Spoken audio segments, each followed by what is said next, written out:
You know, in the world of AI, it feels like all the headlines are about the newest, shiniest thing. But today, we're talking about a different kind of story. This is a comeback story, where a truly foundational idea, one that helped build the digital world we live in, has been completely reinvented. So, let me just ask you this. What if one of the original heroes of modern AI, an idea that was kind of pushed aside by newer, flashier tech, is about to step back into the ring? And look, we're not talking about some obscure thing buried in a research paper. The original technology, called LSTM, is the quiet engine running behind so many things we use every single day. You know, the predictive text on your phone? That's it. That perfectly curated playlist on your music app? Yep, that too. Even real-time traffic forecasting and the AI that mastered the game StarCraft II, LSTM was a key player. So the bottom line is, this tech was and still is a really big deal. So, to really get why this hero kind of fell off the map and is now making this huge return, we have to go back. Back to the original problem it was built to solve, and that problem was all about memory. Or, a lack of it. Early AI had this sort of digital amnesia.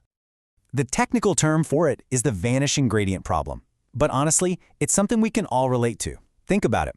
You're reading a really long book. By the time you get to the last chapter, can you remember the exact first sentence? Probably not, right? The details fade. Well, that's exactly what was happening to these early neural networks. The signal from way back at the beginning just got weaker and weaker until, poof, it was gone. They just couldn't hold on to long-term information. And that's where our hero enters the picture. Back in 1997, these two researchers, Sepp Hochreiter and Jürgen Schmidhuber, came up with a brilliant solution, long short-term memory, or LSTM. And for the next couple of decades, man, it was the king. You see it here. In 2005, it got an upgrade so it could learn from the future and the past. Then by 2014, it was absolutely revolutionizing things like machine translation. For anything that involved a sequence of data, LSTM was the champion. The secret sauce is right here, in this little diagram. The LSTM cell has these three things called gates. And honestly, the best way to think about them is like a tiny, super efficient librarian living inside the network.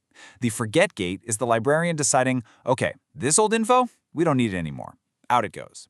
The input gate is deciding what new information is important enough to put on the shelf. And the output gate, that's the librarian picking the exact right piece of information to use for the task at hand. Just a brilliant system for holding on to what matters. But then, everything changed. A new challenger entered the ring. And this new architecture didn't just compete, it completely took over, becoming the foundation for pretty much every large language model you hear about today. So what happened?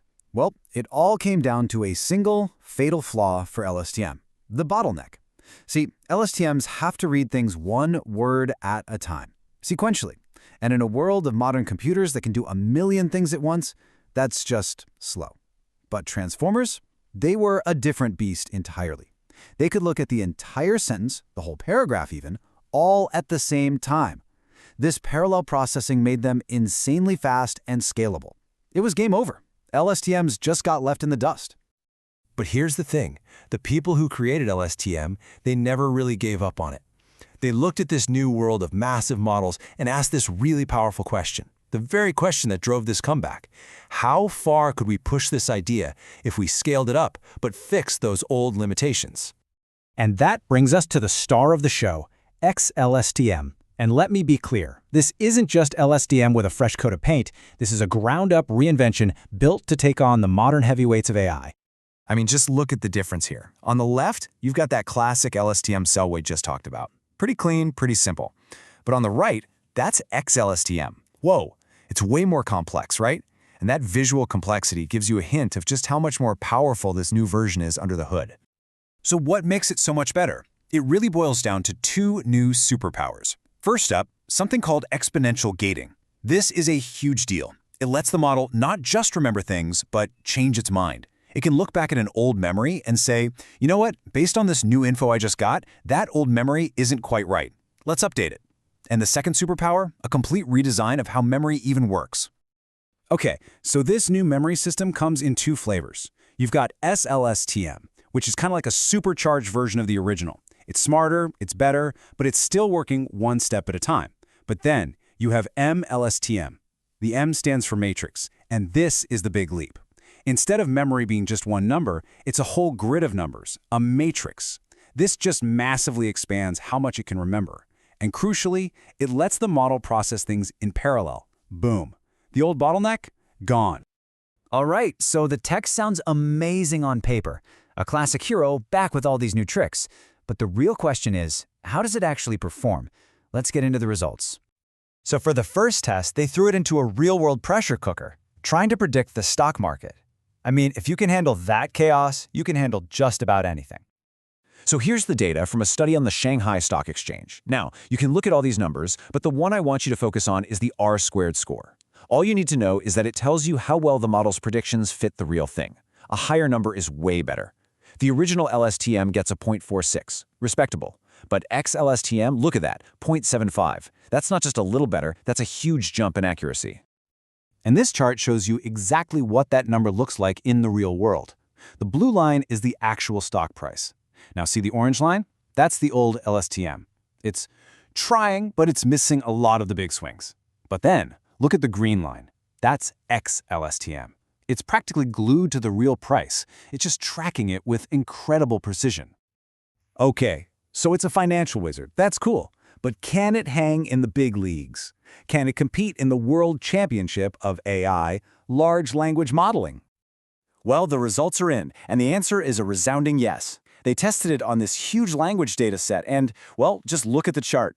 This shows something called perplexity. Basically, how surprised the model is by the next word. Lower is better, and you can see right there, xLSTM comes out on top. It beat Llama, and it even beat Mamba, which is another really hot new architecture. It's not just competing, it's winning. And if you thought that was impressive, get this. They did a massive head-to-head showdown, put xLSTM against Mamba on over 500 different kinds of text, articles, forum posts, you name it. And xLSTM performed better, 99.5% of the time. Now that sink in. That's not just a win, that is total domination. So, wow, what does this all mean for the future of AI? What happens now that this comeback kid is not just back, but is a top contender? Okay, so let's wrap this up. What's the bottom line? First, xLSTM proves that these older ideas about memory and gates are still incredibly powerful. Second, it's not just a curiosity. It can go toe-to-toe with and sometimes even beat transformers. And here's a really key point. It's way more efficient. As you give it longer and longer things to read, its computational cost grows slowly, linearly. Transformers, on the other hand, get exponentially more expensive. So the point here isn't to kill the transformer. It's about adding another incredibly powerful and potentially much more efficient tool to the toolbox. It really brings us full circle, back to that question the researchers asked. How far can we get? Well, it turns out you can get pretty darn far. All the way to the top of the leaderboards, in fact. And that leaves us with this big, final question.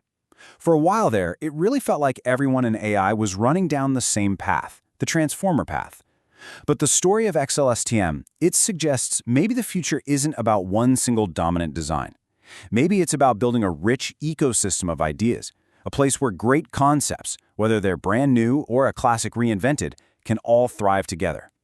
What do you think?